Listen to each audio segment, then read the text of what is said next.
Hey there, back with another It's the Little Things video here today on Everquest 2. Now, I'm playing on the extended server. You can see this is my character here, which is a ranger, happens to be a wood elf.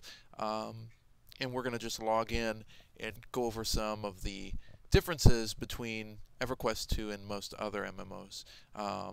Starting off with the graphics. This is a showcase of graphics right here. I got lucky with this login attempt here and got Sunset. Really impressive graphics overall, surprising textures holding up. Cloth simulation is another really cool feature that they offer in EverQuest 2. So everything looks really nice and crisp, even though the game is relatively dated. And we're going to go over some of the basic features here. This is basically a slider AA scale here. You see you can move it up to 50%, 100%, and 0%. As you quest, you can go down and add attribute points basically to your character's build. There's typically 4 or 5 different to choose from at a certain level point. So you can click over in the Ranger's tree, which is much like a talent tree, let's say in WoW as an example. Similar system here, except it's a little more open and diverse. You can actually add talent trees in 3 sub-trees as well as character development. So you can really kind of mix and match your character to play the way you want it to. This one I chose specifically more ranged abilities. As a ranger, I thought that would be fun, so I chose those abilities. And here are the basic spell combat abilities, and you can organize them by basically level or mastery rating.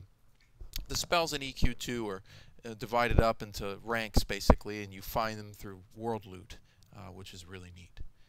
Here we're going to go over the tab features. The UI here is really good and well thought out. We've got appearance slots, which is basically EQ2's answer to armor dies and things like that. You can take this chest piece, drop it in. You can see it changes my chest piece to a different piece of armor, and then pop it out, and you've got your original chest piece on. So that's really neat. You can mix and match armor pieces so you don't look like Homie the Clown. I remember Burning Crusade had a really bad issue with terrible armor models mix and match. My shaman looked kind of ridiculous. Here you can go in and change your helmet, obviously remove your hood, hide your cloak, hide your weapons even, and display your bow instead of your cloak. You can change your voice sounds, which is a really great feature that a lot of other MMOs don't have. Your combat voice, your communicating voice, all can be changed. Trade skills, all your abilities there. Really nice menu system on EQ2.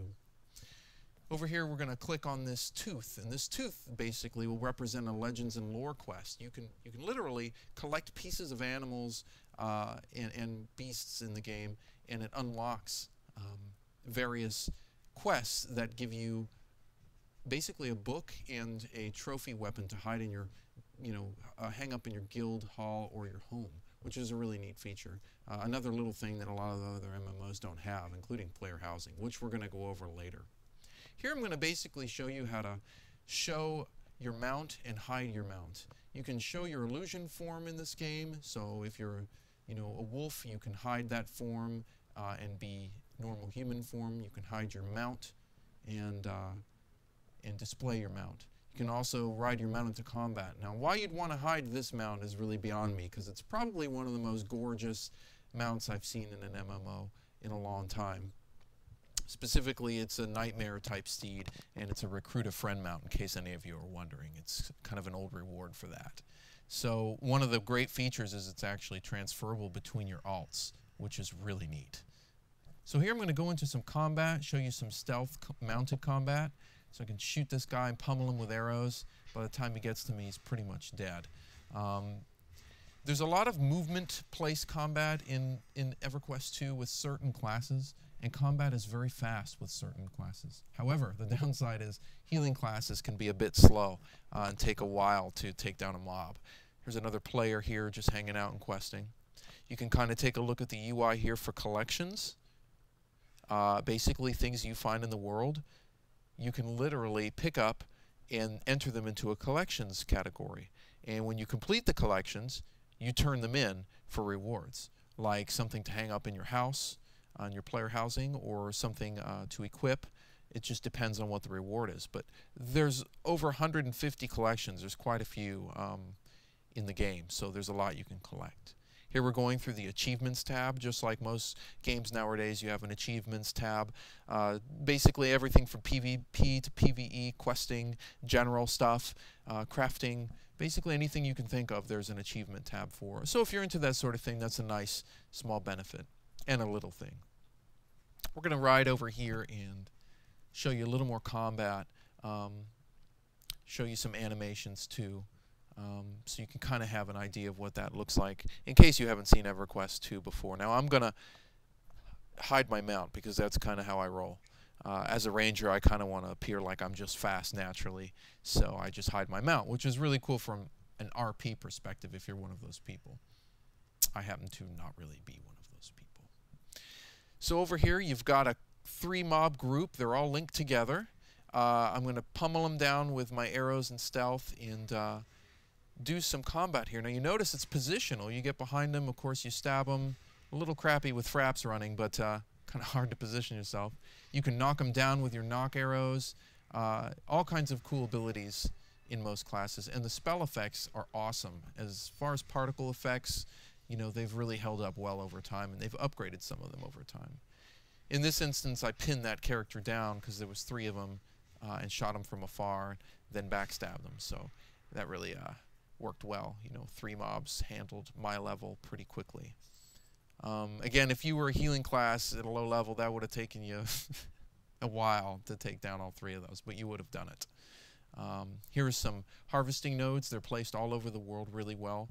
The world is laid out wonderfully. It's large, it's vast. It gives you the feeling of the old MMOs back in the day when things were, you know, huge and seamless. Unfortunately, Everquest 2 is not seamless. There's quite a few loading screens from section to section, but I will say that it is extremely massive in the same regard of some major MMOs that you've played already, which we won't mention. Here's the guild UI. You can literally search for a guild. This is another little thing that really impresses me. You can filter how you want to find a guild through a UI, which is really cool. I selected Evil here, and this shows up the Evil Guild's recruiting. Happens to be Shadow Dark Assembly, which I have a main character in, by the way. And this is the Battlegrounds tab, which is really neat. You can queue yourself up for Battlegrounds, which I have done, and it is a bit of a mess, but it is Battlegrounds nonetheless. And it kind of reminds me of Warhammer, where it takes a minute to kill somebody, especially with people running around with all this resist gear and stuff. But it still seems to be pretty fun. I definitely won't say it's the best PvP I've ever experienced, that's for sure. Over here, we're going to take you to the traveling options. This is just a small feature that I think is really unique and they added recently. This is a world teleporter. You click it and you can actually go anywhere in the world. And the world is massive, so it really saves you on travel time. The old way was, you know, well, was waiting for this boat right here. That was one of the primary ways of getting around in Everquest 2 before they implemented the teleporter. Either or option are fine. You know, if you want to take your time waiting on the boat, you can. And the boat is a cool experience. You know, the sails move, the graphics for the textures for the boat are really incredible. The waves, sounds that are included in the audio files for this stuff is really nice too. One of the really great benefits to this game is it's very polished. Thanks for watching, and hopefully you will tune into part 2, which is going to cover guild housing and player housing. We're going to go over that stuff next. Hope you liked the video, and look out for part 2. Thanks.